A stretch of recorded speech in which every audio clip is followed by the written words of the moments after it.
Okay okay so hello guys, welcome back. एक बार फिर से स्वागत है तुम सबका हमारे इस नए लेक्चर के अंदर।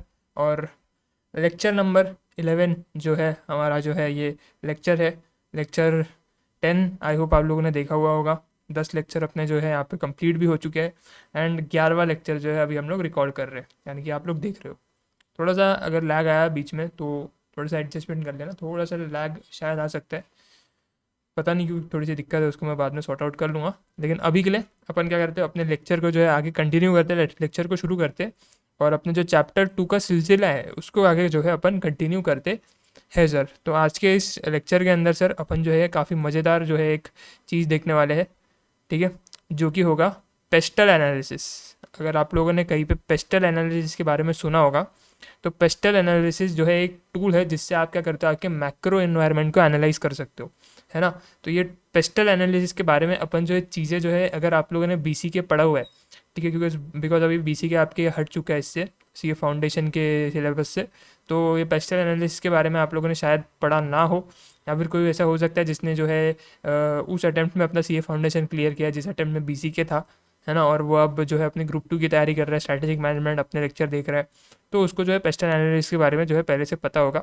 बट अपन ऑल टुगेदर यहाँ पे जो है ये सारी चीज़ें डिटेल में कवर करने वाले, बिकॉज अपने को जो है पता नहीं है किसको आता है किसको नहीं आता है। तो अपना अजम्पशन ये है कि किसको भी नहीं आता है, और अपन वही अजम्पशन लेकर के जो है पेस्टल एनालिसिस भी आपको जो है समझाएंगे। पेस्टल एनालिसिस जो है बेसिकली आपको रिलेट करेगा जो अपन ने कल के लेक्चर में पार्ट देखा। बेसिकली अपन ने जो डिफरेंट डिफरेंट इन्वायरमेंट देखे ना, उन्हीं इन्वायरमेंट से रिलेट करते हुए ये फैक्टर्स अभी अपन जो है देखने वाले। पेस्टल एनालिसिस बेसिकली वही पार्ट है, जब अपन करेंगे तो तुमको समझ में आ जाएगा। पहले अपन कल के जो अपने लेक्चर में अपन ने चीज़ें देखी थी उसका एक बार रिवीजन ले लेते हैं। तो कल अपन ने माइक्रो एनवायरनमेंट और मैक्रो एनवायरनमेंट, ये दो इन्वायरमेंट को जो है समझा था। बेसिकली अपन क्या पढ़ रहे हैं, अपन जो है टॉपिक पढ़ रहे हैं, जो कि हम लोग का जो चैप्टर है वो चैप्टर है बेसिकली अपन स्ट्रैटेजिक एनालिसिस कर रहे हैं, चीज़ों का एनालिसिस कर रहे हैं, हमारे इन्वायरमेंट का हम लोग एनालिसिस कर रहे हैं। तो जिसके अंदर से हमारा चैप्टर 2 जो है कवर करता है एक्सटर्नल इन्वायरमेंट को, और चैप्टर 3 जो है कवर करेगा वो इंटरनल इन्वायरमेंट को कवर करेगा। तो अभी अपन जो है पहुंच चुके हैं किधर, किस टॉपिक तक अपन अभी अभी तक पहुंच चुके हैं। तो अपन पहुंचे हैं micro environment and macro environment की चर्चा जो है अपन ने कल के लेक्चर में करी थी। तो उसको एक बार अपन रिवाइज कर लेते हैं कि माइक्रो एनवायरनमेंट क्या है। तो माइक्रो एनवायरनमेंट बेसिकली वो एनवायरनमेंट है जो कि आपके ऑर्गेनाइजेशन के बहुत ज़्यादा करीब है, ठीक है ना। ऑर्गेनाइजेशन मतलब ऑर्गेनाइजेशन से ही रिलेट करते हुए जो चीज़ें हैं वो आपके माइक्रो एनवायरनमेंट के अंदर जो है आ जाएगी। जैसे कि आपके माइक्रो एनवायरनमेंट के अंदर आपके कंज्यूमर्स आ गए, आपके मार्केटिंग इंटरमीडिएटरीज आ गए, कॉम्पिटिटर्स आ गए, है ना, सप्लायर्स आ गए। ये सारे लोग आपके जो है आपके माइक्रो एनवायरनमेंट में आ जाएंगे, जो कि ऑर्गेनाइजेशन स्पेसिफिक होता है ना।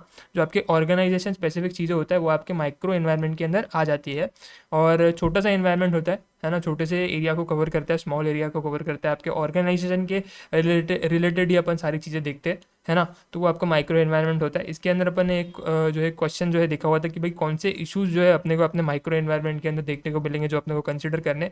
कि अपने को ये देखना है कि आपके जो एम्प्लॉयज़ है आपके फर्म के, ठीक है, उनके कैरेक्टरिस्टिक्स को अपन अपने को देखना है कि क्या उनके जो ना अपने फीचर्स है, कहाँ पे वो हमारे एम्प्लॉयज़ अच्छे हैं, कहाँ पे जो हमारे एम्प्लॉयज़ बुरे हैं, जहाँ पे अपने उनको ट्रेनिंग देनी पड़ेगी, है ना, जहाँ पे थोड़े से वो वीक है तो वहाँ पे अपने उनको अच्छे से ट्रेनिंग देनी पड़ेगी, है ना। उनके क्या कैरेक्टरिस्टिक्स है, क्या बेनिफिट्स वो हमको हमारे ऑर्गेनाइजेशन को दे सकते हैं, किस तरीके से हमारे ऑर्गेनाइजेशन के लिए कॉन्ट्रीब्यूट कर सकते हैं, वो सारी चीज़ें अपने को देखनी पड़ेगी, है ना। अपने को अपना एग्जिस्टिंग कस्टमर बेस देखना है, ठीक है, उसके हिसाब से अपना स्ट्रैटेजीज बनाएंगे।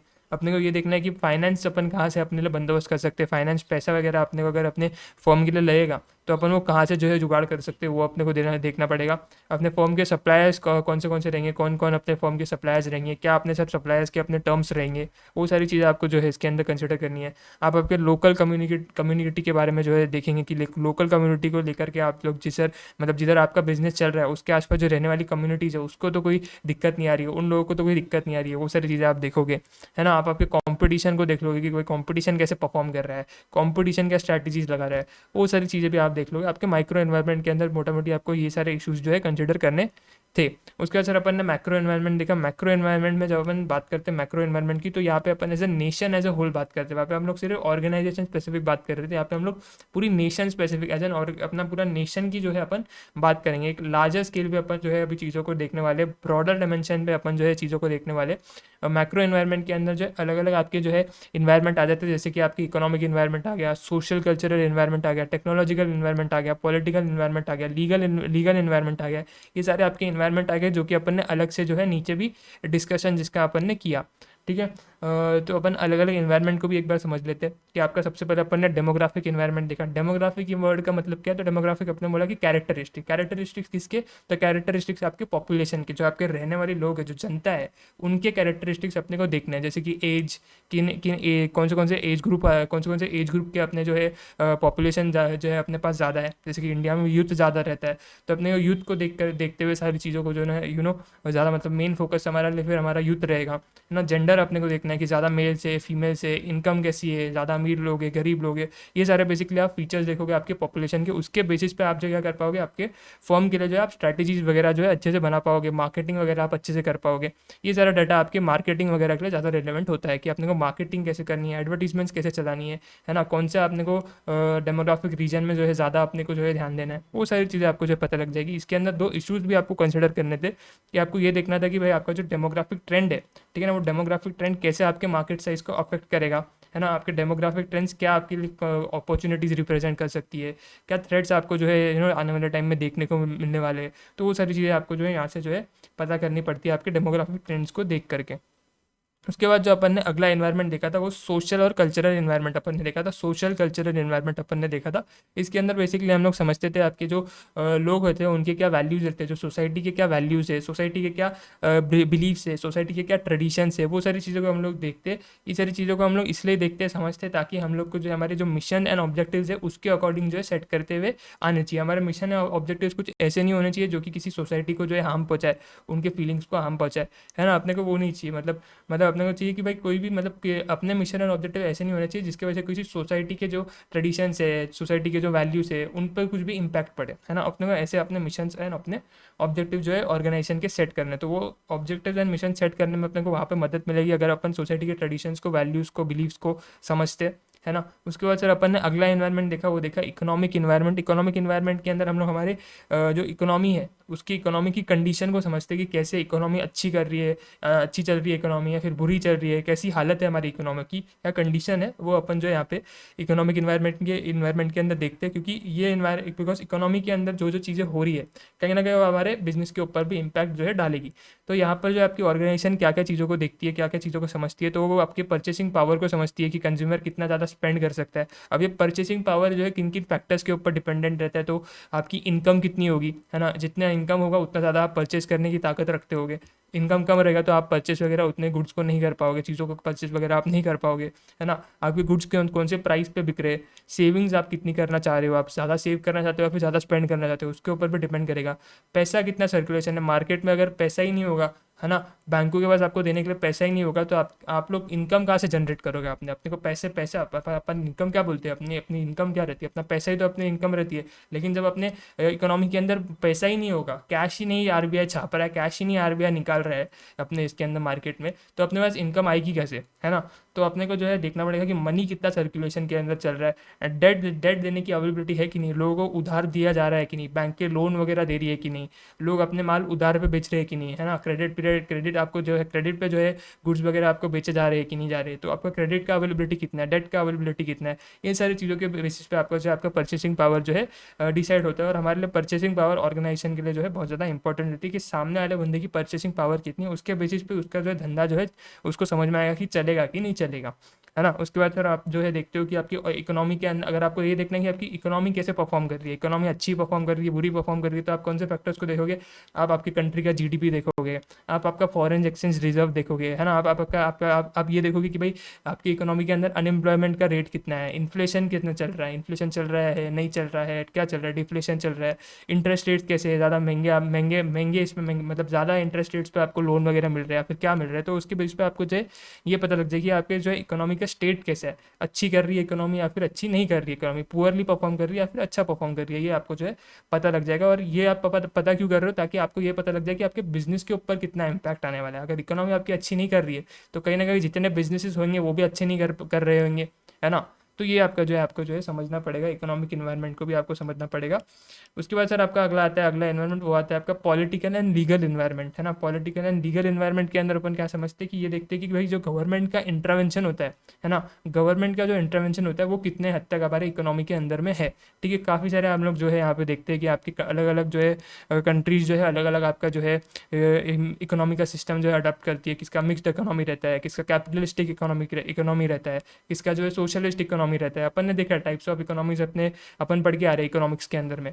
तो उसके बेसिस पे जो है अपने को पता लगता है कि गवर्नमेंट का इंटरवेंशन कितना होने वाला है। गवर्नमेंट का इंटरवेंशन अपन क्यों देख रहे हैं, बिकॉज अपन ये इसलिए देख रहे हैं कि अपने को ये पता लग जाए कि भाई क्या गवर्नमेंट की जो पॉलिसीज गवर्नमेंट बनाने वाली है वो हमारे बिजनेस को फेवर करेगी नहीं करेगी। इसमें मैंने आपको एग्जांपल दिया था कि आज से फॉर एग्जांपल अपनी कंपनी है जो कि प्लास्टिक के बने हुए गुड्स को जो है मैन्युफैक्चर करती है और गवर्नमेंट जो है प्लास्टिक के कंजम्पशन पे जो है लिमिट लेकर के आ रहा है। तो हमारे लिए कहीं ना कहीं जो है इस पे जो है एक एडवर्स इफेक्ट पड़ेगा हमारी ऑर्गेनाइजेशन के ऑपरेशंस के ऊपर में। तो हमको क्या करना चाहिए यहाँ पे, तो हमको है भाई जो है कुछ अलग अल्टरनेटिव्स वगैरह देखने पड़ेंगे। तो गवर्नमेंट की एक पॉलिसी है जिसकी वजह से हमारे ऊपर कुछ लिमिटेशन आ रहा है ना। तो ये वाला एक पार्ट अपना जो है यहाँ तक अपन ने देखा। एक 2 सेकंड देना, मेरे को एक 2 सेकंड छोटा सा काम आ गया, बस 2 सेकंड यहाँ पे पॉज करता हूँ। अच्छा, थोड़ा सा वो काम आ गया था इसलिए। हाँ, तो मैं क्या बोल रहा था sir, political and legal environment को अपन समझ रहे थे ना। तो पॉलिटिकल एंड लीगल इन्वायरमेंट पे हम बोल रहे हैं कि गवर्नमेंट की जो पॉलिसीज बन रही है वो अपने बिजनेस के ऊपर कैसे इंपैक्ट डालेगी, इसको समझने के लिए अपने को जो है पॉलिटिकल एंड लीगल इन्वायरमेंट जो है समझना है। जैसे कि मैंने आपको प्लास्टिक के कंजम्पशन के लिमिट के ऊपर जो है मैंने आपको एक एग्जाम्पल दिया, तो उससे अपने को समझ में आ रहा है कि अपने बिजनेस के ऊपर इंपैक्ट पड़ने वाला है। किसकी वजह से पड़ रहा है वो, गवर्नमेंट के पॉलिसी की वजह से बन रहा है वो इम्पैक्ट आ रहा है वो। तो ठीक है, तो इसके लिए अपने को जो गवर्नमेंट की पॉलिसीज गवर्नमेंट बना रहा है वो समझना जो है अपने लिए बहुत ज़्यादा ज़रूरी होगा। टैक्सेशन की पॉलिसीज अपने को समझना पड़ता है ना। क्या अपने को जो है कस्टम ड्यूटीज़ वगैरह लेवी करने पड़ेंगे कि नहीं करने पड़ेंगे, वो सारी चीज़ें अपने को जो है वो सारी जो पॉलिसीज जो है अपने को समझनी पड़ेगी, बिकॉज वो अपने बिजनेस के ऊपर स्ट्रेट अवे इम्पैक्ट करने वाली है कि अपन किस तरीके से बिजनेस करने वाले हैं। एंड वो सारी चीज़ें के लिए, वो सारी चीज़ों को समझने के लिए अपने को जो है ये सारी चीज़ें जो है समझनी पड़ती है। उसके बाद सर अपन अगला आता है सर लास्ट इन्वायरमेंट जो हमने कल के लेक्चर में देखा था, वो देखा था टेक्नोलॉजिकल इन्वायरमेंट। इसके अंदर बेसिकली अपन ये देखा था कि भाई आज के डेट में जो जितना भी अपना काम होता है वो टेक्नोलॉजी की बेसिस पे होता है ना। आज अपन ये लेक्चर ले पा रहे तो टेक्नोलॉजी की वजह से ले पा रहे, है ना। आप मेरी आवाज़ सुन पा रहे हो, आप मेरे को देख पा रहे हो, किसकी वजह से देख पा रहे हो, टेक्नोलॉजी की वजह से देख पा रहे हो, है ना। आज की डेट में जो है जितने भी आपके बिजनेसेस चल रहे हैं, मोस्ट ऑफ द बिजनेस आपके ऑटोमेशन जो है आजकल अडॉप्ट कर चुके हैं, है ना। बैंकिंग सिस्टम में भी अपन देख रहे हैं सारा कुछ ऑटोमेट हो चुका है ना। सारा कुछ आपका जो है टेक्नोलॉजी के बेस पे काम कर रहा है ना। कोई भी इंडस्ट्री में जाओ, आप कपड़े बनाने के इसमें इंडस्ट्री में जाओ, मशीन लग चुकी है। फिर आपके जो चिप्स वगैरह बनते हैं वो भी मशीन से बनते हैं ना। सारा कुछ काम आज की डेट में जो है मशीन्स पे हो रहा है, टेक्नोलॉजी के यूज़ से हो रहा है। तो आपका जो है टेक्नोलॉजी आज की डेट में बहुत बड़ा रोल जो है, मेजर रोल जो है प्ले करती है। उसके वजह से सर हमारे को काफ़ी ज़्यादा फ़ायदे भी होते हैं, जैसे कि अपना पेपर वर्क रिड्यूस हो जाता है, अपने पेमेंट्स जो है एकदम जो है फटाफट हो जाते हैं, कंपनीज़ का कॉस्ट जो है थोड़ा सा कम हो जाता है ना। अपने को एक कॉम्पिटेटिव एडवांटेज मिलता है। तो ये सारे जो है टेक्नोलॉजी के बेनिफिट्स होते हैं। इसलिए जो है एक आपका जो है, जैसे कि हमने इसमें जो बात की थी कि काफ़ी नई तरीके की टेक्नोलॉजी भी आ रही है। आर्टिफिशियल इंटेलिजेंस आ रहा है, मशीन लर्निंग आ रहा है, रोबोटिक्स आ रहे हैं, है ना। रोबोट्स वगैरह बन रहे हैं अलग अलग टास्क को परफॉर्म करने के लिए। फिर आपका चैट जीपीटी वगैरह है, ठीक है ना। तो ये सारी चीज़ें जो है आपकी जो है आज की डेट में बिजनेस अडॉप्ट कर रहा है, ताकि वो जो है कॉम्पिटेटिव एडवांटेज जो है अपना जो है अचीव कर सके और अपने जो है अपने कंप्यूटर से थोड़ा सा जो है आगे रह सके। तो ये सारी चीज़ें जो है कल के इसमें अपन ने देखी, अलग अलग इन्वायरमेंट अपने देखी। ये सारे इन्वायरमेंट अपन ने क्यों देखे, ताकि हम लोग हमारे मैक्रो इन्वायरमेंट को समझ सके, because macro environment is comprise of all this environment, ठीक है ना। मैक्रो इन्वायरमेंट बना हुआ ही इन सारे इन्वायरमेंट के बेसिस पर है, ठीक है। तो यहाँ पर क्या हो रहा है, तो यहाँ पर हम लोग ये सारे इन्वायरमेंट्स को समझ जाएंगे तो अपने को समझ में आ जाएगा कि अपना मैक्रो एनवायरनमेंट कैसा है, उसके अकॉर्डिंगली हम लोग हमारी स्ट्रैटेजीज बना पाएंगे, उसके अकॉर्डिंगली हमारी फॉर्म जो है आगे बढ़ पाएगी। सर आज के लेक्चर को अभी अपन जो है आगे बढ़ाते, ये तो कल का पार्ट अपन ने जस्ट एक छोटा सा रिवीजन ले लिया। आज के इस लेक्चर के अंदर सर हम लोग क्या कर रहे हैं, तो आज के इस लेक्चर के अंदर हम लोग बेसिकली पेस्टल एनालिसिस जो है यहाँ पर देखने वाले। पेस्टल एनालिसिस बेसिकली एक टूल है जिससे हम लोग हमारे मैक्रो एनवायरनमेंट को एनालाइज कर सकते हैं। हमने देखा ना मैक्रो एनवायरनमेंट ये सारे अलग अलग इन्वायरमेंट को जो है मिला करके बना हुआ है।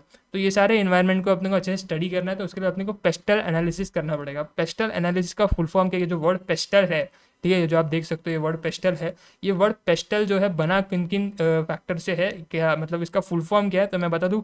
यहाँ पे पी जो है स्टैंड करता है फॉर पॉलिटिकल फैक्टर्स, अपन एक बार हाईलाइट करते भी चलते हुए। For P stands for political factors, E stands for economic factors, है ना। S stand for social factors, T stands for technological factors, L stands for legal factors and E stands for environmental factors. तो total आप अगर आप इसका first initials अगर आप ले लोगे तो PESTLE, पेस्टल जो है आपका जो है वर्ड बनता है। तो ये सारे अलग अलग फैक्टर्स से जो है मिला करके आपका जो है वर्ड पेस्टल जो है बनता है, जिसको आप यूज़ करते हो आपके मैक्रो एनवायरनमेंट को एनालाइज करने के लिए, मैक्रो एनवायरनमेंट को समझने के लिए। तो जैसे कि मैंने आपको बताया, जो अपन ने एनवायरनमेंट ऊपर देखे उसी से रिलेट करते हुए फैक्टर्स अपन जो है नीचे जो है पढ़ने वाले है सर। तो काफ़ी चीज़ें जो है यहाँ पे आपको सिमिलर जो है देखने को मिलने वाली है। एक बार अपन देखते पढ़ते समझते कि ये जो है क्या आपने को जो है बोलना चाह रहे हैं। बेसिकली अपन को इतना तो समझ गया कि ये जो फैक्टर्स है, इन फैक्टर्स को समझ करके अपने को मैक्रो एनवायरनमेंट को अच्छे से एनालाइज करने के लिए जो है मदद मिलने वाली है। सबसे पहले पढ़ते हैं सर हम लोग हमारे पॉलिटिकल फैक्टर्स को। पॉलिटिकल फैक्टर्स के अंदर वो ये बोल रहा है कि are how and to what extent the government intervenes. Political factors के अंदर बेसिकली हम लोग ये समझ रहे हैं कि गवर्नमेंट कितना और कितने एक्सटेंट, मतलब गवर्नमेंट क्या हमारे गवर्नमेंट जो है इंटरवीन कर भी रही है कि नहीं हमारे इकोनॉमी के अंदर में, और अगर कर रही है तो कितने एक्सटेंट तक कर रही है। अपन ने देखा है इकोनॉमिक्स के अंदर अपन जो है पढ़ के आ रहे हैं, फाउंडेशन के अंदर इकोनॉमिक्स तो सभी पढ़ते हैं, तो सबको ये बात पता है। और 12th स्टैंडर्ड में भी अपन ये बात जो है पढ़ के आ रहे हैं अगर आप कॉमर्स बैकग्राउंड से हो तो, ठीक है। तो इसके अंदर अपन क्या पढ़ते हैं सर, इसके अंदर अपन ये पढ़ते हैं कि आपका जो है एक होती है मिक्स्ड इकोनॉमी होती है, फिर आपकी जो है एक होती है कैपिटलिस्ट इकोनॉमी, तीसरी होती है आपकी सोशलिस्ट इकोनॉमी। मिक्स्ड इकोनॉमी के अंदर क्या हो रहा है सर, पब्लिक सेक्टर भी है और गवर्नमेंट सेक्टर में गवर्नमेंट का भी इंटरवेंशन होगा, और पब्लिक भी जो है अपना जो जैसे काम कर रही है वैसे काम करेगी, पब्लिक का भी जो है इंटरवेंशन रहेगा। कैपिटलिस्ट इकोनॉमी के अंदर क्या हो रहा है, कैपिटलिस्ट इकोनॉमी के अंदर गवर्नमेंट का इंटरवेंशन बहुत ही कम रहता है, मतलब एकदम कम। अगर कोई इकोनॉमी के अंदर गवर्नमेंट का इंटरवेंशन होता है तो वो आपकी कैपिटलिस्ट इकोनॉमी रहती है। यहाँ पर जो है सारा कुछ प्राइवेट सेक्टर के हाथ में जो है थमा दिया जाता है। उसके बाद सर आपकी आती है सोशलिस्ट इकोनॉमी, जिसके अंदर पूरा कुछ जो कंट्रोल है वो गवर्नमेंट करती है, मतलब पूरा का पूरा इंटरवेंशन जो है वहाँ पे गवर्नमेंट का होता है, प्राइवेट का बहुत ज़्यादा इंटरवेंशन कम होता है। मिक्स्ड के अंदर सर 50-50 चलता है, थोड़ा प्राइवेट का चलता है, थोड़ा गवर्नमेंट का चलता है, 50-50 जो है चलता है। अगर हम लोग सोशलिस्ट और मिक्स्ड को कंपेयर करें तो सोशलिस्ट के अंदर ज़्यादा जो है गवर्नमेंट का इंटरवेंशन होता है। इंडिया की अगर हम लोग बात करें तो इंडिया जो है एक मिक्स्ड इकोनॉमी को जो है अडॉप्ट करके बैठी हुई है, तो मिक्स्ड इकोनॉमी के इस पर जो है इंडिया जो है चलती है। तो यहाँ पर जो है गवर्नमेंट का 50% इंटरवेंशन होता है और प्राइवेट का भी मतलब ऐसा 50% डिफाइंड नहीं है, लेकिन गवर्नमेंट का भी इंटरवेंशन होता है और प्राइवेट का भी जो है इंटरवेंशन होता है सर। तो यहाँ पर हम लोग गवर्नमेंट इंटरवेंशन क्यों देख रहे हैं, बिकॉज हम लोग को पता है जो भी पॉलिसीज़ वगैरह आज के डेट में बनती है, टैक्सेशन पॉलिसीज़ कह लो या फिर बिजनेस को जो है अपने को कैसे चलाना है तो उसकी पॉलिसीज़ बोल लो, है ना। काफ़ी सारे अलग अलग एक्ट्स बनते हैं जो कि हमारे बिजनेस के फंक्शनिंग, बिजनेस के ऑपरेशंस के ऊपर जो है इम्पैक्ट करते हैं, है ना। तो ये सारा कुछ कौन कर रहा है, ये सारा कुछ गवर्नमेंट कर रहा है, ये सारा कुछ गवर्नमेंट बना रहा है। तो अपने को ये देखना गवर्नमेंट कितने हद तक इंटरवीन कर सकता है इकोनॉमी के अंदर, जिसके वजह से अपने को ये पता लग जाएगा कि बिजनेस को जो है कैसे जो है अपनी तैयारी करनी है, कैसे स्ट्रैटेजीज उनको बनानी है। पॉलिटिकल फैक्टर्स में also influence goods and service which the government wants to provide और we provide and those the government does not want to provide. अगर गवर्नमेंट का इंटरवेंशन बहुत ज़्यादा है ना तो गवर्नमेंट क्या करेगी, गवर्नमेंट बोलेगी भाई जो गुड्स मैं चाहती हूँ वही गुड्स जो है मार्केट में आके बिकेंगे, ठीक है ना। मार्केट में वही गुड्स बिकेंगे जो गवर्नमेंट चाहती है, ठीक है। बिकॉज गवर्नमेंट का इंटरवेंशन अपन ने देखा, अपन ने कोविड के अंदर भी देखा कि भाई गवर्नमेंट ने चाहा, ठीक है ना, गवर्नमेंट की इच्छा थी कि भाई अल्कोहल बिके, तो कोविड के अंदर अल्कोहल के उन्होंने सारे स्टोर्स वगैरह ओपन करवाए। क्यों, किसके वजह से ओपन हुए, बाकी सारे स्टोर्स तो बंद थे, है ना।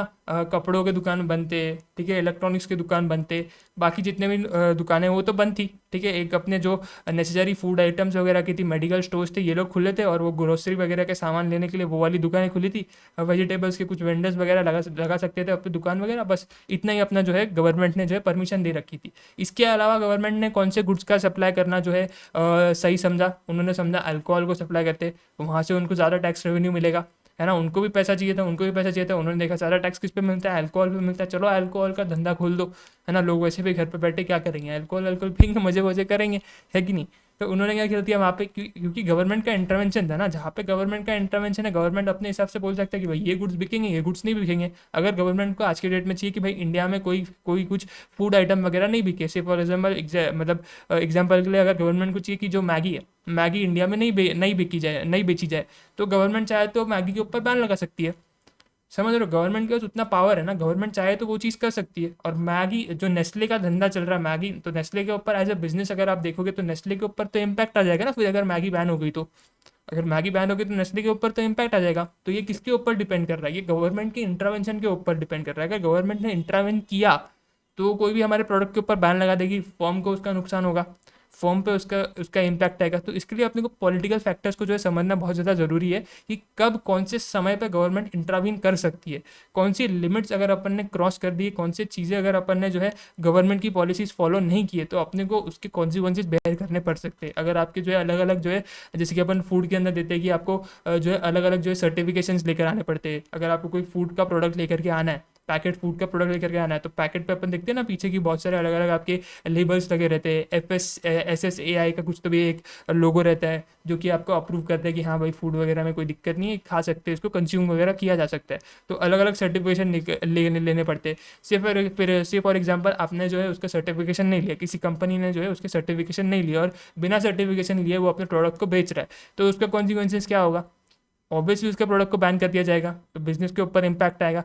क्यों, कैसे बैन किया जाएगा? गवर्नमेंट का इंटरवेंशन होगा, गवर्नमेंट घुसेगी कि भैया ये तुम क्या कर रहे हो, ऐसे नहीं बेच सकते तुम कुछ भी चीज़, तुमको प्रॉपर उसका सर्टिफिकेशन लेना पड़ेगा, प्रॉपर तुमको अप्रूवल लेना पड़ेगा, उसके बाद ही तुम आगे आके के जो है तुम्हारे प्रोडक्ट वगैरह वो बेच सकते हो, है कि नहीं? तो गवर्नमेंट के इंटरवेंशन के ऊपर जो है बहुत सारी चीज़ें जो है हमारी जो है यहाँ पे डिपेंडेंट रहती है। इसके लिए जो है आपकी बिजनेस को जो है गवर्नमेंट की पॉलिसीज़ जो बन रही है उसको जो है उनको समझना भी और उनको जो है फॉलो भी करना है, अगर वो उसके उस बिजनेस पे ऊपर पर्टिकुलर बिजनेस के ऊपर एप्लीकेबल होती है तो।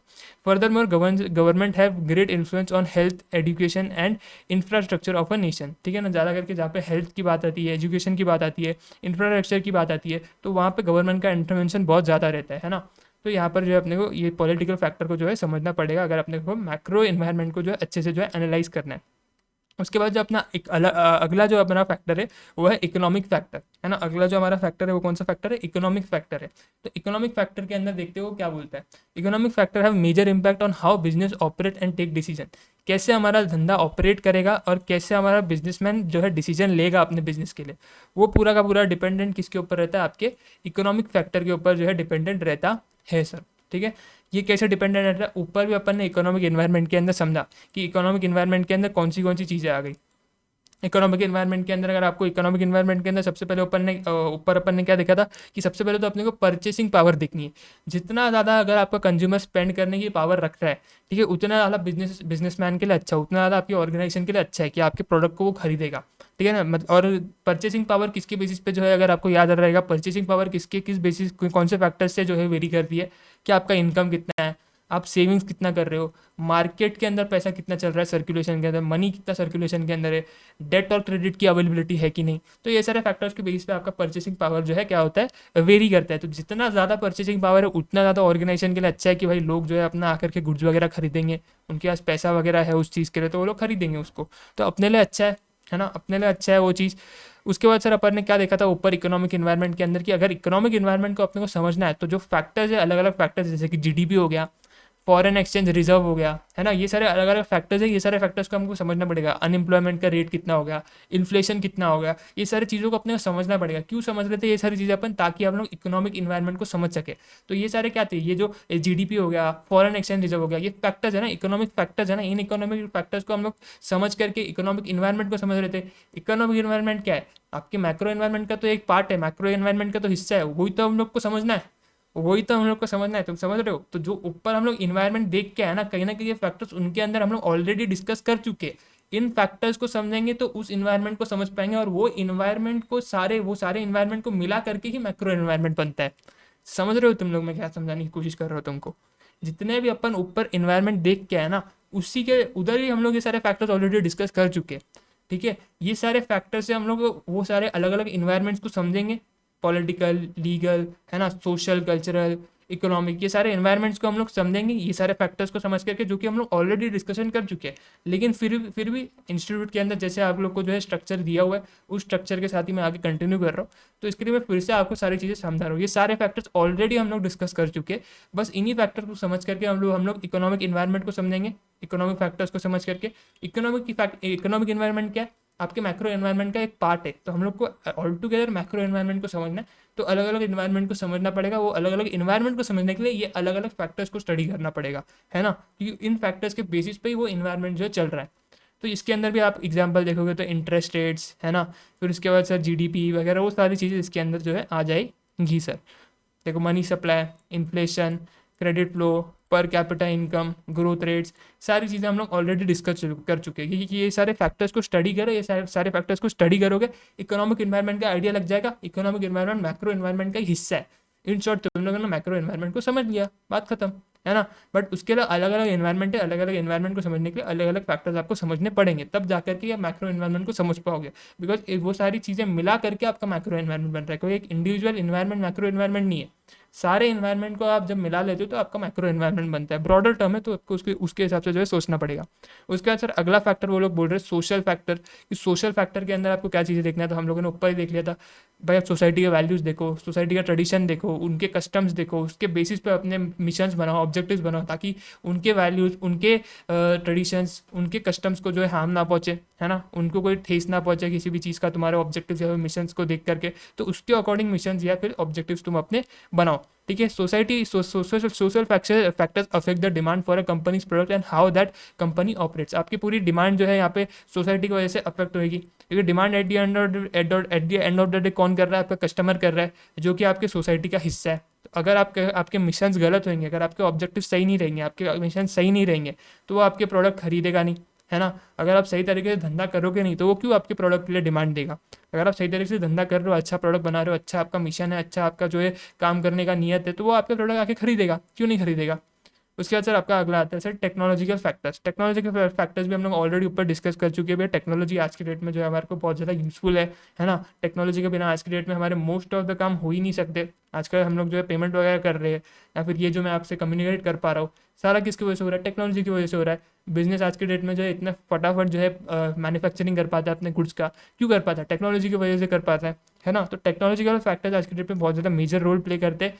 इसके अंदर सर काफ़ी सारे बेनिफिट्स भी अपने को होते हैं, जैसे कि पेपरलेस ट्रांजैक्शन हो जाते हैं अपने, पेपर हमारा काफ़ी ज़्यादा सेव हो जाता है, फटाफट ट्रांजैक्शन हो जाता है, गुड्स फटाफट जो है बन करके निकल जाता है, तो काफ़ी ज़्यादा जो है अपना टाइम वगैरह वहाँ पे सेव हो जाता है। तो ये सारे फैक्टर्स भी अपने को जो है टेक्नोलॉजिकल फैक्टर्स की वजह से जो है होते हैं। उसके बाद सर टेक्नोलॉजिकल फैक्टर्स के अंदर वो लोग क्या बोल रहे हैं, उसको भी एक बार पढ़ लेते हैं। Technological factors can determine barriers to entry, minimum efficient production level and influence outsourcing decisions. Basically आपको टेक्नोलॉजिकल फैक्टर्स जो है बैरियर टू एंट्री जो है आपके लिए बन जाते हैं, ठीक है। एक नई फर्म आ रही है तो उसके पास एक लिमिटेड कैपिटल रहता है ना, उसके पास कुछ अच्छा खासा पैसा नहीं रहता, उसके पास एक लिमिटेड पैसा रहता है जिससे उसको अपने बिजनेस को इस्टेब्लिश करना है। इनिशियल स्टेज पे आप जो है ज़्यादा टेक्नोलॉजी पे जो है इन्वेस्ट नहीं कर सकते, आपको पूरा टीम बनाना है, आपको बहुत सारे जो है अलग अलग जगह पे आपके रिसोर्सेज जो है आपको अक्वायर करने हैं, जिसके अंदर आपका एक आपका रिसोर्स टेक्नोलॉजी भी हो जाएगा। तो आपके पास पैसा थोड़ा सा लिमिटेड रहता है, तो आप ज़्यादा हैवी इन्वेस्टमेंट नहीं कर सकते हो आपकी टेक्नोलॉजी के अंदर। तो कहीं ना कहीं ये एक बैरियर बन जाएगा आपके लिए, बिकॉज ऑल टुगेदर आप देखोगे एक छोटी ऑर्गेनाइजेशन है जो कि आज के डेट में मार्केट में एंट्री ले रही है। से फॉर एग्जाम्पल अपन टाटा की बात करें, टाटा इतने टाइम से बिजनेस कर रहा है, आज उसके पास अच्छा खासा कैपिटल है, अगर वो कोई भी नया बिजनेस भी शुरू करना चाहे तो इसका अच्छा खासा फंड जो है पहले से अवेलेबल रहेगा। लेकिन अगर आप मेरी बात करो, मेरे को जो है एक बिजनेस चालू करना है, मेरे पास कितना पैसा है, एक फूटी कौड़ी मुश्किल से होगी, है, लेक्चर भी फ्री में ले रहा हूँ, समझ रहे हो। तो मेरे पास एक फूटी कौड़ी होगी, है ना। तो मेरे को मतलब ठीक है, कोई भी XYZ पर्सन है, वो एक नया पर्सन है, उसको जो है कुछ इतना बिजनेस का आइडिया नहीं है, पहली बार बिजनेस शुरू कर रहा है, जैसे तैसे करके उसने पैसे वैसे कुछ जो है 4 पैसे जोड़ लिए, तो उसका जो लिमिटेशन है ना, उसके पास उसका एक रिसोर्स लिमिटेड है, मनी उसके पास इतना थोड़ा सा कम है, तो वो ज़्यादा इन्वेस्ट नहीं कर पाएगा टेक्नोलॉजी के ऊपर। तो ये उसके लिए एक थोड़ा सा जो है बैरियर बन जाएगा कि वो ज़्यादा अच्छे से कम्पीट नहीं कर पाएगा टाटा जैसे बड़ी ऑर्गेनाइजेशन के साथ में। टाटा के पास ऑलरेडी अच्छा खासा जो है पैसा है, वो ये छोटे मोटे ऐसे ऑर्गेनाइजेशन को तो यूँ ऐसे एकदम ऐसे मतलब एकदम ऐसे उड़ा देगा, ऐसे हवा के झोंके जैसे उड़ जाएगा वो ऑर्गेनाइजेशन, नया ऑर्गेनाइजेशन जो कि एंट्री ले रहा है मार्केट के अंदर। क्यों ऐसा हो रहा है, क्योंकि उसके पास सर वो टेक्नोलॉजी नहीं है ना, टेक्नोलॉजी के लिए पैसा चाहिए, उसके पास वो पैसा ही नहीं है, तो वो टेक्नोलॉजी कहाँ से लाएगा। तो ये एक बैरियर बन जाएगा आपके लिए, आप एंट्री नहीं ले पाओगे, है ना, और नया ऑर्गेनाइजेशन एंट्री नहीं ले पाएगा आपके इंडस्ट्री के अंदर में, है ना। Minimum efficient production level and influence outsourcing decision, ठीक है। आपका जो है एफिशिएंसी भी जो है कम हो जाएगी। अच्छा, अगर आपके पास टेक्नोलॉजी नहीं होगा या फिर आपके पास टेक्नोलॉजी ही नहीं है, आपके पास मशीन्स वगैरह नहीं है, तो आपकी प्रोडक्शन का लेवल रहेगा, जो आपकी एफिशिएंसी रहेगी वो भी कहीं ना कहीं कम रहेगी। आप सारा काम हैंडमेड कर रहे हो, अब एक कंपनी है जो कि सारा काम मशीन पे कर रही है और आप हैंडमेड कर रहे हो, है ना। से फॉर एग्जांपल आप चिप्स बनाने वाली कंपनी हो, है ना, अपन ले लेते कोई, मैंने मेरी चिप्स की कंपनी चालू की, मैंने सोचा कि मैं घर से ही चिप्स बनाऊंगा और लेज, बालाजी, ये सारे चिप्स की जो ब्रांड है इनके साथ compete करूंगा। घर से मैं पहले आलू घिसूंगा, उसको फ्राई करूंगा। ये सारी कंपनी, बाकी जो कंपनी है, लेज हो गया, बालाजी हो गया, ये लोग क्या कर रही है, ये लोग तो मशीन पे सारा काम कर रहे हैं, थोड़ा ना वो उधर बालाजी का ओनर बैठ के जो यहाँ पे आलू घिस रहा है और तल रहा है, ऐसा तो नहीं है ना। उसके बाद मशीन है, मशीन ने सारे काम कर रही है, वो बस आलू प्रोक्योर कर रहे हैं, मशीन में डाल रहे हैं, चिप्स बन के निकल रहा है। तो उनका प्रोडक्शन लेवल बहुत ज़्यादा है, उनकी एफिशिएंसी बहुत ज़्यादा है। यहाँ पे मेरे को क्या करना पड़ता है, छोटी सी कढ़ाई लेके बैठा, लो, आलू घिस रहा हूँ फ्राई कर रहा हूँ, आलू घिस रहा हूँ फ्राई कर रहा हूँ, तो मैं उनके साथ कम्पीट कर पाऊंगा? नहीं कर पाऊंगा। क्यों? क्योंकि एफिशिएंसी लेवल ही जो है कम है, प्रोडक्शन का लेवल कम रहेगा, एफिशिएंसी लेवल कम होगा, है ना। तो वो सारी चीज़ें भी कहीं ना कहीं मेरे बिजनेस के ऊपर इम्पैक्ट करेगी। बिजनेस मेरा ग्रो नहीं कर पाएगा, मैं कंपीट नहीं कर पाऊंगा सही से, और मेरे को बिजनेस बंद करना पड़ेगा। मेरा क्या ड्रीम है, मैं भाई लेस के साथ करूँगा कंपीट, बालाजी के साथ कंपीट करूँगा। उनके पास इतनी महंगी महंगी टेक्नोलॉजी है, फटाफट उनका प्रोडक्शन लेवल इतना ज़्यादा है, एफिशिएंसी उनकी इतनी ज़्यादा है, कैसे कंपीट कर सकता हूँ? नहीं कर सकता ना। क्यों? क्योंकि मेरे पास इतने पैसे नहीं है, इतने रिसोर्सेज नहीं है, टेक्नोलॉजी नहीं है ना। तो इसकी वजह से सर जो है मेरे बिजनेस के ऊपर जो है पूरा का पूरा इम्पैक्ट पड़ेगा सर। तो टेक्नोलॉजी इसलिए आज की डेट में बहुत ज़्यादा हमारे लिए इंपॉर्टेंट बन जाती है। Furthermore technology shift can affect cost, आपके कॉस्ट को भी जो है इम्पैक्ट पड़ सकता है, quality and lead to innovation sir. इसके से मतलब आपको जो है आप ज़्यादा आप इनोवेट नहीं कर पाओगे, है ना। आप एक ही प्रोसेस में लगे हुए हो, आलू को घिस रहे हो, फ्राई कर रहे हो, घुस रहे हो, क्या इनोवेशन करोगे आप इसमें? हाँ, क्या इनोवेशन करोगे? पहले मतलब वो मतलब आपके ऑर्डर्स फुलफिल करने में आपको फुर्सत नहीं मिलेगी। अगर आपके पास मशीन आ जाएगी तो आपका मशीन जो है बनाते जाएगा, आप ऑर्डर्स फुलफिल करते जाओगे, दूसरी तरफ आपका दिमाग चलेगा कि यार कोई नया मसाला बना देता हूँ ताकि कोई नया फ्लेवर बन जाए, है ना। तो उधर आप थोड़ा इनोवेशन कर पाओगे। इधर आप एक ही प्रोसेस में लगे हुए हो, अकेला बंदा घिस रहा है बेच रहा है, घिस रहा है बेच रहा है, आलू घिस रहा है बेच रहा है, तल रहा है बेच रहा है। तो समझ रहे हो तुम, वहाँ पे तुम इतना इनोवेशन नहीं कर पाओगे। कॉस्ट तुमको ज़्यादा रहेगा, तुम्हारा थोड़ा सा जो है ना कॉस्ट भी थोड़ा सा ज़्यादा रहेगा। उनके पास मशीनरी वगैरह है तो उनका मैन पावर जो है थोड़ा सा बच रहा है, तुम हाथ से कर रहे हो, तुमको जो है छोटे स्केल पे तुम ऑपरेट कर रहे हो, है ना। वो लोग बड़े स्केल पे ऑपरेट कर रहे हैं, मतलब उनके पास तो मतलब पूरे वेयर हाउस भर भर के बड़े रहेंगे आलू के। तुम आलू लेकर आ रहे हो बाजार से 2 किलो 4 किलो और इसके चिप्स बना करके बेच रहे हो, तुमको कहीं ना कहीं थोड़ा सा महंगा भी पड़ेगा, है ना। वो लोग तो बल्क में सारी चीज़ें रॉ मटेरियल उठा रहे रहेंगे, है ना। वो लोग बल्क में प्रोडक्शन कर रहे हैं तो उनका कॉस्ट कहीं ना कहीं कम रहेगा। हमने देखा है एक कंसेप्ट इकोनॉमिक्स ऑफ स्केल करके, कि जितना ज़्यादा आप लार्ज स्केल पे चीज़ों को मैन्युफैक्चर कर रहे हो उतना ज़्यादा आपकी कॉस्ट कम रहेगी, है ना। उतना ज़्यादा आपकी कॉस्ट क्या रहेगी? कम रहेगी। तो ये सारी चीज़ें आप लोग ने जो है ऑलरेडी जो है देखी हुई है सर। उसके बाद सर हम लोग अगले फैक्टर्स के ऊपर आते हैं सर। अगले फैक्टर आपका जो है लीगल फैक्टर है सर। लीगल फैक्टर भी अपने को देखना पड़ता है कि क्या लॉज एंड रेगुलेशन रहेंगे। अगर आपकी एक कंपनी है तो आपको कंपनीज एक्ट के साथ कंप्लाई करना है। अगर आपकी कोई पार्टनरशिप फर्म है, पार्टनरशिप एक्ट के साथ कंप्लाई करना है। अलग अलग आपके ऊपर एक्ट्स जो है एप्लीकेबल रहते हैं। अगर आप आईटी वाला कोई बिजनेस करते हो, आईटी सेक्टर में हो, तो आपके ऊपर आईटी एक्ट लागू हो जाता है। अब बैंकिंग सेक्टर में हो, बैंकिंग एक्ट लागू हो जाता है, आरबीआई का एक्ट लागू हो जाता है। तो ये सारी एक्ट्स वगैरह आपको जो है पता रहना चाहिए, उनके अकॉर्डिंग आपने काम किया हुआ रहना चाहिए। तो ये लीगल फैक्टर्स भी कहीं ना कहीं आपके बिजनेस के ऊपर जो है इम्पैक्ट डालेंगे, है ना। Affects how a company operates, उसके कॉस्ट के ऊपर ऑपरेट करेंगी, और उसके कॉस्ट के ऊपर आपका इम्पैक्ट, मतलब आपके कंपनी के प्रोडक्ट के कॉस्ट के ऊपर इम्पैक्ट आएगा। आपको जो है लीगल आपकी एक टीम बनानी पड़ेगी, तो कहीं ना कहीं आपको थोड़ा सा और मतलब एक्सपर्ट्स वगैरह आपको हायर करने पड़ेंगे, तो वहाँ पे आपका और ज़्यादा स्पेंडिंग होगा, है ना। तो अब उससे आपका कॉस्ट बढ़ेगा, खर्चे बढ़ेंगे आपके। And the demand for its products, ease of business, कहीं ना कहीं आपका जो है डिमांड पे भी इम्पैक्ट आएगा। अगर आप कोई ऐसा जो है जैसे फॉर एग्जांपल, मतलब तुम सोचो ना, एक कंपनी ने जो है से फॉर एग्जांपल उसके ऊपर कंपनीज एक्ट जो है एप्लीकेबल था, लेकिन कंपनीज एक्ट के कुछ प्रोविजन उसने जो है कंप्लाई नहीं किया, उसकी वजह से किसी ने उसके ऊपर केस ठोक दिया, तो कंपनी का कितना नाम खराब होगा। उसकी वजह से उसकी डिमांड पे भी इम्पैक्ट पड़ेगा कि यार इसके ऊपर तो केस चल रहा है, भाई मैं ऐसे कंपनी का प्रोडक्ट क्यों यूज़ करूँ जिसके ऊपर केस चल रहा है। तो वो वैसे फिर आपका जो है वो कस्टमर स्विच कर देगा किसी दूसरे प्रोडक्ट के ऊपर, कि भाई ये कंपनी तो घपलेबाज कंपनी है, छोड़ो भाई इसका प्रोडक्ट नहीं लेना अपने को, ना केस वेस चल रहा है इसके ऊपर, है ना। तो फिर वो आपकी डिमांड के ऊपर भी इम्पैक्ट करेगी, है ना। तो कहीं ना कहीं आपके बिजनेस के ऊपर इम्पैक्ट आ रहा है। तो वही तो अपन समझ रहे हैं कि कैसे फैक्टर्स हमारे बिजनेस को इम्पैक्ट कर सकते हैं, कैसे हमारा मैक्रो एनवायरनमेंट जो है हमारे बिजनेस को जो है बिजनेस के ऊपर जो है इम्पैक्ट डाल सकता है सर। आखिरी हमारा फैक्टर है जो कि अपने को समझना है, वो है इन्वायरमेंटल फैक्टर्स। आखिरी जो हमारा फैक्टर है वो है कौन सा? Environmental factor. समझते हैं इन्वायरमेंटल फैक्टर्स के अंदर क्या चीज़ें उन्होंने बोली हुई है।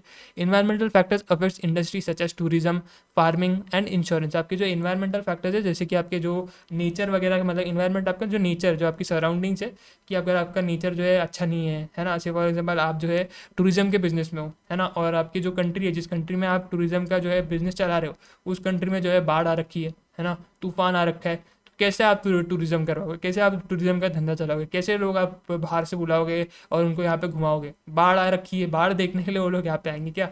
फ्लड आ रखा है, बाढ़ यानी कि फ्लड आ रखा है, तूफान आ रखा है ना, थंडर स्टॉर्म चल रहा है, कैसे घुमाओगे? नहीं घुमा पाओगे ना। तो ये इन्वायरमेंटल फैक्टर है, इन्वायरमेंट का एक फैक्टर जो कि आपके बिजनेस के ऊपर इंपैक्ट डाल रहा है, क्योंकि आप टूरिज्म बिजनेस के अंदर हो, फार्मिंग बिजनेस के अंदर हो, बारिश बहुत ज़्यादा तेज़ हो रही है, तो कभी कभार जब बारिश बहुत ज़्यादा ज़ोर से होती है तो फार्मर को जो है नुकसान होता है, उसका जो प्रोड्यूस होता है वो ख़राब हो जाता है ज़्यादा बारिश की वजह, ज़्यादा मतलब एकदम फोर्स में बारिश, ज़्यादा एकदम फोर्स में प्रेशर के मतलब ज़्यादा प्रेशर के चलते उसका जो है जो ये रहता है प्रोड्यूस होता है वो ख़राब हो जाता है। है ना। तो क्योंकि आप मतलब ये डिपेंड करेगा, अगर आप ऐसे बिजनेस में नहीं हो, टूरिज्म बिजनेस के अंदर नहीं हो, फार्मिंग बिजनेस के अंदर नहीं हो, इंश्योरेंस बिजनेस के अंदर नहीं हो, तो फिर आपके ऊपर शायद मतलब मे भी इतना इन्वायरमेंट फैक्टर्स का जो है इम्पैक्ट ना है। लेकिन खासकर जब आप इस बिजनेस के अंदर ऑपरेट करो, बिकॉज इसमें टूरिज्म के इसमें भी तो बिजनेसेस चल रहे हैं, फार्मिंग के इसमें भी तो बिजनेसेस चल रहे हैं, इंश्योरेंस के कितने सारे बिजनेसेस है, LIC वगैरह ये लोग है। तो जब ऐसे नेचुरल कैलामिटीज होगी, डेथ वगैरह होगी, तो इंश्योरेंस की कंपनी के ऊपर जो है क्लेम्स आने जो है बहुत ज़्यादा शुरू हो जाएंगे। तो उसके लिए थोड़ा सा जो है वो थोड़ा सा वहाँ पे जो है इम्पैक्ट पड़ेगा उसके बिजनेस के ऊपर। तो इन्वायरमेंटल फैक्टर्स भी जो है कहीं ना कहीं आपके बिजनेस के ऊपर इम्पैक्ट डाल सकते हो, तो उनको भी समझना आपको जो है बहुत ज़्यादा ज़रूरी है। Growing awareness to climate change is affecting how companies operate and products they and the products they offer. It is both creating new markets and diminishing or destroying existing ones. हो सकता है आपकी इन्वायरमेंट की वजह से कोई एक आधी नई मार्केट जो है बन जाए, है ना। से फॉर एग्जांपल बारिश बहुत ज़्यादा अच्छी हो रही है, तो कोई एक आपका जो फार्मर है जो कि कोई सर्टन क्रॉप ग्रो नहीं कर पा रहा होगा, वो एक अच्छी बारिश की वजह से उस क्रॉप को ग्रो कर पा रहा है, तो उसके लिए एक नई बिजनेस अपॉर्चुनिटी बन गई।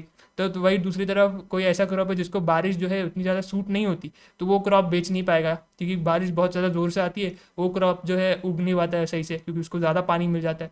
हो सकता है ना, ऐसा होता है, मेरे ख्याल से ऐसा होता भी है। ठीक है, 2-3 क्रॉप्स है ऐसे जिसको जो मतलब ज़्यादा पानी लगता नहीं है, लेकिन अगर उसको ज़्यादा पानी मिल जाए तो वो क्रॉप खराब हो जाता है ना। तो फिर वो आपके लिए थ्रेट की तरह काम आएगा, वहाँ पे आप आपका बिजनेस नहीं बना पाओगे। तो ये सारे फैक्टर्स है जो कि मोटा मोटी आपको समझने पड़ते हैं अगर आपको आपके मैक्रो एनवायरनमेंट को सही तरीके से एनालाइज करना है सर। तो मेरे ख्याल से आई होप आपको इतना पॉइंट यहाँ पर पूरा क्लियर रहेगा। कोई भी दिक्कत है तो आप लोग कमेंट सेक्शन में उसको डाल सकते हो, अपन उसको अच्छे से जो है एंटरटेन कर लूँगा मैं, कोई दिक्कत की बात नहीं। बट यहाँ तक मेरे को नहीं लगता कि इसको कोई डाउट होगा। बेसिक सी बातें अपन पढ़ रहे हैं अभी तक, जितनी भी बातें अपन ने की है सारी कुछ जो है बेसिक बातें ही की है, तो तुम समझ सकते हो। ऐसा कुछ नहीं है समझने इसमें जैसे कुछ ऐसा डिफिकल्ट है या फिर कुछ ऐसा मेजर ऐसा कुछ तो भी है, तो तुम आराम से समझ सकते हो। अच्छा, रही बात एक और एक चीज़ मैं बता दूं कि 2-3 दिन से मतलब थोड़ा सा ऐसा हो रहा है कि मेरे जो है बीकॉम के पेपर्स जो है चालू हो गए हैं। तो थोड़ा सा मतलब बीकॉम के पेपर्स कैसा कुछ वो नहीं है, पढ़ना वढ़ना पड़ता है वगैरह ऐसा कुछ नहीं है, लेकिन थोड़ा सा कॉलेज दूर है तो ट्रैवलिंग वगैरह करना पड़ता है। तो उसके चक्कर में ऐसा हो रहा है, दिक्कत ये हो रहा है कि मैं होमवर्क के नोट्स जो है अपलोड करना भूल जा रहा हूँ, है ना। तो मेरे ख्याल से मैंने 2 लेक्चर्स के जो है अभी तक होमवर्क के नोट्स अपलोड नहीं किए हुए। आई गेस 9th और 10th के जो होमवर्क के नोट्स है 8th तक के मैंने किए हुए, तो मैं एक बार चेक कर लूँगा। 9th और 10th के जो होमवर्क के नोट्स है ना, 9th और 10th लेक्चर के, वो मैं अपलोड करना भूल चुका हूँ। तो मैं इसी के साथ 11th लेक्चर के साथ में 9th 10th और 11th जो भी नोट्स बनते हैं अपने, वो नोट्स मैं टेलीग्राम पे अपलोड कर दूंगा। पक्का याद से मैं वो चीज़ कर लूँगा तुम्हारे लिए, तो तुमको दिक्कत नहीं आएगी। बट एक बस मैं अपडेट दे दूँ कि कोई बच्चा अगर फॉलो कर रहा है अपने इसको, तो वो ये ना हो जाए, उसका मतलब कुछ नीचे ऊपर ना हो जाए, तो कि मैं मेरे से थोड़ा सा मतलब रह जा रहा है, इधर उधर हो जा रहा है थोड़ा सा। तो ninth lecture number 9, lecture number 10 और लेक्चर नंबर 11, इसके तीनों के हैंड रिटन जो नोट्स अपन बना रहे ना, ये तीनों के नोट्स मैं तुम्हारे साथ में जो है 11वें लेक्चर के साथ जो है टेलीग्राम चैनल पे अपलोड कर दूंगा। तो टेलीग्राम तुमने ज्वाइन नहीं किया हुआ है तो ज्वाइन कर लेना, वहाँ से तुमको नोट्स वगैरह मिल जाएंगे प्रॉपर मैंने जो लिखे हुए। मतलब अगर से फॉर एग्जांपल अगर आप फ्यूचर में ये बैच को जो है करने वाले हो, तो टेलीग्राम पे तुमको जो है प्रॉपर जो है नोट्स मिल जाएंगे कि भाई कौन से लेक्चर के कौन से नोट्स है वो मैंने लिखा हुआ है वहाँ पे। ठीक है, तो वो तुमको जो है प्रॉपर जो है मिल जाएंगे, तो तुमको टेंशन लेने की ज़रूरत नहीं है। और जैसे अपने जो एक बार ये बैच खत्म हो जाएगा ना, तो मैं चैप्टर वाइज भी जो है PDF अपलोड कर दूंगा। तो जो ऑल टुगेदर जो बंदे फ्यूचर में जो लेक्चर करने वाले होंगे ना, तो उनके लिए भी ऑल टुगेदर वो चीज़ सॉर्टेड हो जाएगी। बिकॉज आज के डेट में शायद इतने जो लोग हैं अपने लेक्चर नहीं देख रहे, बट आगे जा करके अगर देखते हैं, बिकॉज जो कि मेरे को लग रहा है, बिकॉज ऐसा ही होता है कि फ्यूचर में जो लोग देखते हैं मतलब एक आध अटेम्प्ट हो जाए एक बार और लोगों को भी पता लग जाए कि मेरा पढ़ाने का वो कैसा है, उनको जम रहा नहीं जम रहा है, तो फिर वो आगे जा करके लेक्चर देखते हैं। तो मैं उसके लिए जो क्या करूँगा, तो साथ में भी एक पूरी चैप्टर वाइज की जो है चैप्टर वाइज जो PDF है वो भी अपलोड करते जाऊँगा। अभी तो मैं इंडिविजुअल लेक्चर वाइज कर रहा हूँ ना, चैप्टर वाइज PDF भी जो है अपन बाद में जब अपना बैच हो जाएगा वो कर लेंगे। जो अभी का बैच चल रहा है उसमें तो तुमको लेक्चर वाइज ही जो है नोट्स मिलेंगे, तो वो तुमको बनाने हैं ताकि तुम लोग जो उतना जो है अगर कोई कर रहा है तो उतना जो है वो ये रहे, डिसिप्लिन रहे, ठीक है ना। तो वो चीज़ के लिए अभी अपन जो है आगे बढ़ते हैं और आगे जो है अपने और भी चीज़ों को जो है अपन समझते हैं। On the basis of this it, मतलब ये जो ऊपर हमने फैक्टर्स देखे उसके बेसिस पे जो है अभी अपन थोड़ी सी बात करने वाले। It should be possible to identify number of key environmental influences. Basically हम लोग ये देखेंगे कि भाई कौन से हमारे लिए की इन्वायरमेंटल इन्फ्लुएंसेस रहेंगे, यानी कि जो हमारा मैक्रो इन्वायरमेंट है उसको इन्फ्लुएंस करने वाले कौन से हमारे की फैक्टर्स जो है रहने वाले, which are in effect the drivers of change, जिसकी वजह से आपका चेंज आता है। इन फैक्टर्स की वजह से जो है चेंज आएंगे, मतलब ये जो फैक्टर्स अभी आगे हम लोग डिस्कस करने वाले। These are the factors that require to be consider in making meaningful decision. ये फैक्टर्स को जो है आपको कंसिडर करना पड़ता है अगर आप क्या करना चाहते हो, एक अच्छा डिसीजन जो है लेना चाहते हो। Take a look at the table given below. तो टेबल आपका जो है यहाँ पर है, टेबल ये रहा, ये वाला टेबल है। इस टेबल के अंदर जितनी भी चीज़ें अपन ने जो है यहाँ पे मेंशन की हुई है ना, ये सारी चीज़ें जो है आपके जो कुछ जो है बेसिकली फैक्टर्स है जिसके वजह से जो है एक इन्वायरमेंट के अंदर चेंज आता है। जैसे कि अगर आपका पॉलिटिकल इन्वायरमेंट है, तो पॉलिटिकल इन्वायरमेंट के अंदर हमारे लिए क्या चीज़ें इंपॉर्टेंट रहेगी जिसके बेस पे अपन जो है डिसीजन ले सकेंगे, कि हम लोग जो है देखेंगे पॉलिटिकल इन्वायरमेंट के अंदर स्टेबिलिटी है क्या। अगर पॉलिटिकल इन्वायरमेंट स्टेबल है तो हम लोग हमारे डिसीजंस वगैरह अच्छे से ले पाएंगे। हम लोग देखेंगे कि भाई जो हमारा पॉलिटिशियंस है, जो हमारा गवर्नमेंट है, उसकी आइडियोलॉजी क्या है। जो भी हमारी रूलिंग पार्टी है, वो रूलिंग पार्टी की, जैसे कभी अपने मोदी जी जीत गए है ना, तो मोदी जी अपनी फिर रूलिंग पार्टी आ गई बीजेपी की, तो उनके क्या प्रिंसिपल्स है, उनकी क्या आइडियोलॉजी है, वो लोग कैसे मानते हैं कि कैसे वो लोग पूरे नेशन को चलाएंगे, है ना, उनकी क्या बिलीव्स है, वो सारी चीज़ें अपने को समझनी पड़ेगी पॉलिटिकल इन्वायरमेंट के अंदर। बेसिकली हम लोग देख रहे हैं जितने भी अब तक अपन ने इन्वायरमेंट्स देखे, जितने भी अपन ने अभी तक फैक्टर्स देखे, तो कौन सी ऐसी चीज़ें हैं जो कि हमारे लिए बहुत ज़्यादा इंपॉर्टेंट रहेगी उस पर्टिकुलर इन्वायरमेंट की, जिसके वजह से जो है चेंज आता है। ठीक है ना, जिसके अभी जैसे पॉलिटिकल मतलब अभी जैसे कि आपके गवर्नमेंट है, गवर्नमेंट को कैसे चलाना है आपकी कंट्री को, उसकी वजह से जो है काफ़ी ज़्यादा जो है चेंजेस आएंगे। अब से फॉर एग्जांपल अगर मोदी जी नहीं जीतते, कोई और पार्टी जीतती, तो जो नेशन को चलाने का तरीका है वो ऑल टुगेदर बदल जाता, है ना। अभी कहीं ना कहीं सिमिलर रहेगा, जैसे अभी तक चल रहा था वो शायद आगे भी कंटिन्यू हो वैसा, क्योंकि बीजेपी है अभी भी, पहले भी बीजेपी थी, अभी भी बीजेपी है। लेकिन से फॉर एग्जाम्पल अगर बीजेपी नहीं रहती, कांग्रेस रहती या फिर कोई भी और पार्टी रहती, तो जो अपने कंट्री को चलाने का तरीका है वो कहीं ना कहीं बदल जाता। तो बिजनेस के ऊपर भी इम्पैक्ट पड़ता उस चीज़ का, है ना। अपन ने ये भी देखे थे, बहुत सारी लिस्ट आ रही थी कि भाई अगर ये वाली पार्टी जीतती है तो स्टॉक मार्केट में ये वाली कंपनी को फ़ायदा होगा, ये सारी कंपनियों के स्टॉक्स ऊपर उठेंगे। अगर बीजेपी जीतती है तो, अगर कांग्रेस जीतती है तो ये वाली कंपनियों को फ़ायदा है, ये वाले कंपनियों के स्टॉक्स में तुम इन्वेस्ट करो। तो ऐसा क्यों था, बिकॉज उसके हिसाब से पॉलिसीज बनेगी, उसके हिसाब से पॉलिसी बनेगी, तो पॉलिसी गवर्नमेंट को फेवर करती है, गवर्नमेंट पॉलिसी बनाती है और वो पॉलिसी बिजनेस को फेवर करती है। तो कांग्रेस कुछ ऐसी पॉलिसी बनाती जो कि सर्टन कंपनीज को फेवर करती, तो वो कंपनी अच्छा करती, इसलिए आपको बोला जा रहा था भाई उस कंपनी के तुम इसमें जो है ये करो, उस कंपनी के स्टॉक्स में इन्वेस्ट करो अगर तुमको लगता है कांग्रेस जीतेगी। अगर तुमको लगता है बीजेपी जीतेगी, तो बीजेपी जो पॉलिसीज बनाती है वो पॉलिसीज कौन से कंपनी को फेवर करेगी, तुम उन कंपनियों के स्टॉक्स में इन्वेस्ट करो। हुआ था कि नहीं, अगर तुम लोग इससे अपडेटेड रहते हो, इंस्टाग्राम वगैरह पे आती रहती है सारी चीज़ें, तो अगर तुमको अपडेटेड है, मतलब ये चीज़ तुमको पता है, नहीं तो भी मैंने तुमको अभी बता दी, तो इसकी वजह से तुमको वो सारी कंपनीज को फ़ायदा पड़ेगा, तो तुम उस कंपनी के स्टॉक्स खरीदो, है ना। खुद वो अमित शाह जो है उन्होंने खुद बोला था कि भाई तुम खरीदो बिंदास, है ना, ये कंपनियाँ इनको खरीदो बिंदास, है ना। तो वो क्यों बोला था, बिकॉज उनकी पॉलिसीज़ जो है उनके बिजनेस को फेवर करने वाली थी, तो इसलिए उन्होंने खुला बोला कि भाई खरीदो, इनको तो फ़ायदा होगा क्योंकि हम पॉलिसीज ही वैसे बनाने वाली है। समझ रहे हो तुम, तो पॉलिटिकल इन्वायरमेंट ऐसे आपके बिजनेस को इम्पैक्ट करेगा। और भी उन्होंने काफ़ी सारे फैक्टर्स बताए हुए पॉलिटिकल इन्वायरमेंट के अंदर, जो कि अपने लिए बहुत ज़्यादा इंपॉर्टेंट रहते हैं, जैसे कि current and future taxation policy. फिर आपके जो है रेगुलेटरी बॉडीज, से फॉर एग्जांपल पहले कोई रेगुलेटरी बॉडी नहीं थी। से फॉर एग्जांपल आप जो है कोई बिजनेस कर रहे हो, से फॉर एग्जांपल आप जो है सोल प्रोप्राइटरशिप, ठीक है ना, आप सोल प्रोप्राइटरशिप का जो है बिजनेस कर रहे हो। अब सोल प्रोप्राइटरशिप बिजनेस के लिए कोई रेगुलेटर तो है नहीं, ठीक है ना, पर आपके लिए अभी आपकी जो गवर्नमेंट जो है उसके लिए कोई रेगुलेटर लेकर के आ रही है, जो भी सोल प्रोप्राइटरशिप बिजनेस है, कि भैया प्रॉपर थी तुम बकायदा अभी, मतलब अगर आज की दिन में तुमको सोल प्रोप्राइटरशिप शुरू करनी है, दुकान खरीद, अपना धंधा डाल कर शुरू, कोई दिक्कत की बात नहीं। अगर कोई लाइसेंस वगैरह लगेगा तो वो ले लेना, है कि नहीं। बट अगर हम लोग बोल रहे देखो दुकान खोलने के लिए भी कोई एक प्रॉपर रेगुलेटरी सिस्टम देखो हम बना करके दे रहे हो उसको, देखो मतलब उसका एक एक्ट वगैरह बना रहे हो, उस एक्ट वगैरह के हिसाब से तू काम करेगा, सही है ना। तो तू फिर वैसी सिचुएशन में तेरे लिए वो चीज़ इंपॉर्टेंट बन जाएगी, फिर तेरे को वैसे ही काम करना पड़ेगा। तो अगर कोई नई रेगुलेटरी बॉडी वगैरह तेरे लिए लेकर आई जा रही है, या फिर ऑलरेडी कोई एग्जिस्टिंग रेगुलेटरी बॉडी है उसके अंदर उसके कुछ एक्ट्स वगैरह के अंदर चेंजेस वगैरह लाए जा रहे हैं, तो वो सारी चीज़ें जो है अपने को जो है समझनी पड़ेगी, गवर्नमेंट की क्या पॉलिसीज़ है। तो ये सारी चीज़ें अपने लिए जो है पॉलिटिकल एनवायरनमेंट के लिए जो है इंपॉर्टेंट रहने वाली है, जिसकी वजह से चेंज आता है और जिसको अपने को जो स्टडी करना पड़ता है। तो ये सारे अपने फैक्टर जो है काफ़ी ज़्यादा इंपॉर्टेंट रहेंगे पॉलिटिकल एनवायरनमेंट के अंदर में।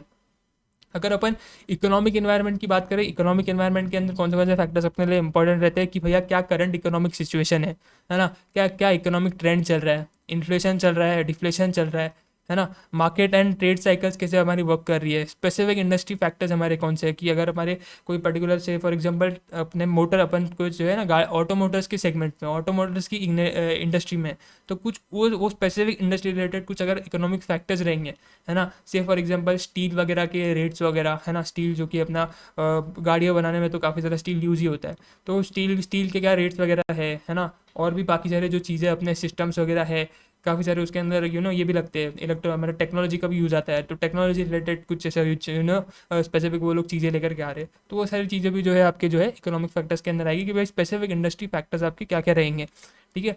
फिर इसके बाद सर आपके इंटरेस्ट एंड एक्सचेंज रेट्स क्या है, इन्फ्लेशन, अनएम्प्लॉयमेंट, जो कि अपन ने ऑल टुगेदर कहीं ना कहीं ऊपर देखा हुआ है। बस इन्होंने क्या किया हुआ है, एक अलग से तुमको एक डायग्राम में टेबल दे दिया है, मतलब कि तुम ये एक बार देख लो तो तुम्हारी और अंडरस्टैंडिंग जो है बढ़ जाएगी चीज़ों को लेकर के। तो इकोनॉमिक एनवायरनमेंट के अंदर ये सारे फैक्टर्स आपके आएंगे, ये सारे फैक्टर्स आपको देखने पड़ेंगे। ये सारे फैक्टर्स की वजह से क्या होता है सर, चेंज आता है आपके इकोनॉमिक एनवायरनमेंट के अंदर, चेंज आता है, और वही चेंज हमारे बिजनेस को स्टडी करना बहुत ज़्यादा इंपॉर्टेंट है।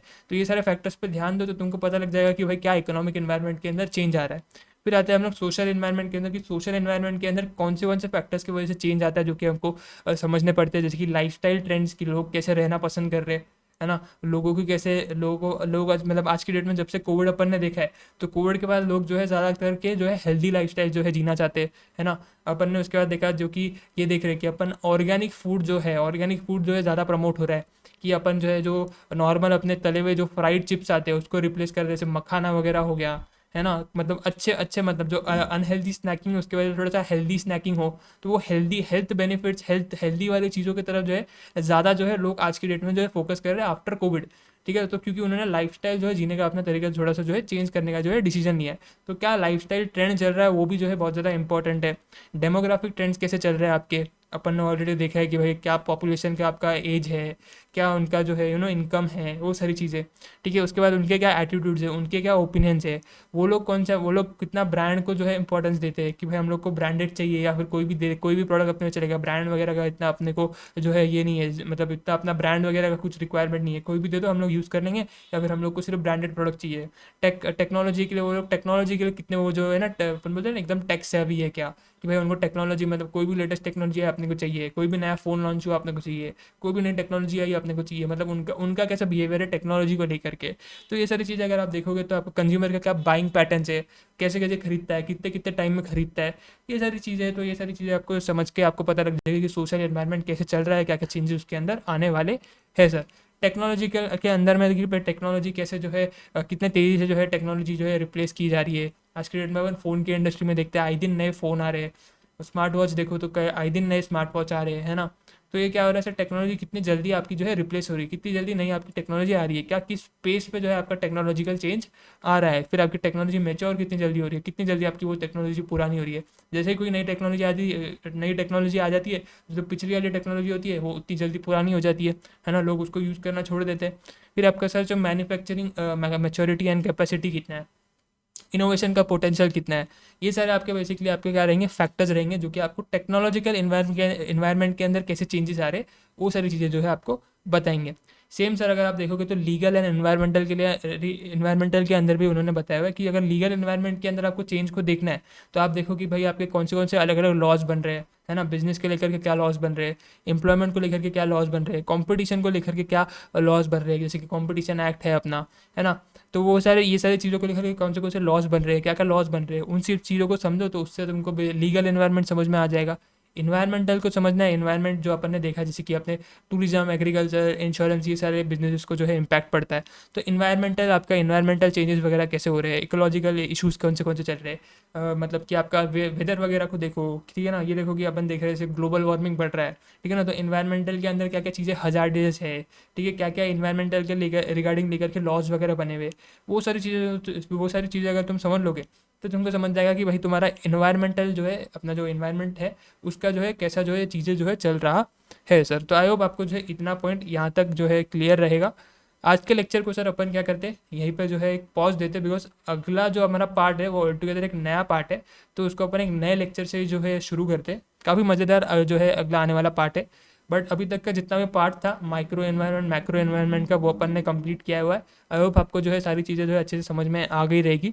कोई भी दिक्कत वगैरह है तो आप पूछ सकते हो, लेकिन जो आने वाला अगला पार्ट है, अगले लेक्चर में जो अपन डिस्कस करने वाले, उसका अगर मैं थोड़ा सा आपको अभी ओवरव्यू दे दूँ तो बेसिकली अपन ये देखेंगे कि अपने को बिजनेस को जो है, अपना जो बिजनेस है जो कि सिर्फ इंडिया में अपन कर रहे हैं ना, अभी इस इंडिया के बिजनेस को अपने को ग्लोबल लेकर के जाना है। से फॉर एग्जांपल अपने रिलायंस इंडस्ट्रीज क्या है, आज के डेट में सिर्फ इंडिया में धंधा करते हैं, तो लेकिन अभी रिलायंस इंडस्ट्रीज को जो है ग्लोबली धंधा करना है ना, ग्लोबली धंधा करना है, अपने ग्लोबल बिजनेस में उसको एक्सपांड करना है, ठीक है ना। तो या फिर कोई भी एग्जांपल है ना, कोई भी आपकी एक छोटी मोटी कंपनी ले लो आसपास की, वो कंपनी को जो है अभी क्या करना है, ग्लोबल जाना है, बाहर भी जा करके जो है धंधा करना है ना। बड़े बड़े लेवल पे उसको ऑपरेट करना है, तो वो कैसे ऑपरेट करेगी? अगर उसको इंटरनेशनल जाना है तो इंटरनेशनल जाने के लिए उसके पास कौन से फीचर्स होने चाहिए, किन किन चीज़ों को उसको ध्यान देना पड़ेगा, कैसे वो अपनी इंटरनेशनल स्ट्रैटेजी बनाएगा। तो वो सारी चीज़ें जो है अपन जो है आने वाले लेक्चर में अपन डिस्कस करने वाले हैं। तो काफ़ी मज़ेदार जो है आने वाले लेक्चर जो है रहने वाले हैं। बस आपको कुछ नहीं करना है, रेगुलर बेसिस पे लेक्चर देखना है, ठीक है। नोट्स का मैंने आपको एक पार्ट बता दिया कि भाई मेरे से थोड़ा लेक्चर 9 लेक्चर 10 के नोट्स जो है अपलोड करना रह गए थे। तो ये लेक्चर 11 के साथ में जो जो नोट्स बनते हैं लेक्चर 9 लेक्चर 10 के, वो सारे मैं एक साथ अपलोड कर दूंगा। और स्पेसिफिकली मैंने मेंशन किया हुआ रहेगा कि भाई कौन से नोट्स कौन से लेक्चर के, तो तुमको कोई भी टेंशन नहीं होगा। तो वो तुम लोग अपने डेली बेसिस पे बना देना। जैसे ही हमारा चैप्टर 2 खत्म होएगा तो हमारा जो प्रोसेस रहता है कि हम लोग पहले पूरा रिवीजन करते हैं, रिवीजन कर लेंगे, और उसके बाद साथ में जो है क्वेश्चन बैंक जो रहेगा वो क्वेश्चन बैंक भी जो है अपन डिस्कस कर लेंगे। तो अभी तक मेरे ख्याल से अच्छा अपना एक अच्छा डिसेंट स्पीड चल रहा है, डिसेंट पेस पे अपन काम कर रहे हैं। इसी पेस को अपन आगे बढ़ाएंगे और धीरे धीरे करके अपन आगे जाएंगे। देखिए अभी अगर अपना चैप्टर कितना बचा हुआ है, तो अच्छा खासा पार्ट जो है मेरे को दिख रहा है अभी भी, काफ़ी भी अपना पार्ट जो है बचा हुआ है। तो धीरे धीरे करके अपन डे बाय डे जो है आगे प्रोसीड करते जाएंगे, तो मज़ा आएगा तुमको भी। बस तुम लोग ऐसे डेली बेस पे जो है लेक्चर देखो, और मिलते हैं फिर तुम्हारे साथ अगले लेक्चर में, है ना। कोई भी दिक्कत है तुम लोग बिंदास जो है कमेंट्स वगैरह में डाल सकते हो, और कोई भी कुछ भी नीचे ऊपर वगैरह है अपन इसको डील कर लेंगे, ठीक कर लेंगे। और टेलीग्राम को ज्वाइन नहीं किया है, ज्वाइन कर लेना। लेक्चर्स तुमको कैसे लग रहे हैं उसका फीडबैक भी तुम कमेंट में मेरे को दे सकते हो। मैं मिलता हूँ तुमसे अगले लेक्चर में, लेक्चर नंबर 12 में। हाल फिलहाल के अपन जो है इस लेक्चर को यहीं पे ख़त्म कर रहे हैं। Thank you so much for watching this lecture. मिलते हैं आपसे अगले लेक्चर में। Take care.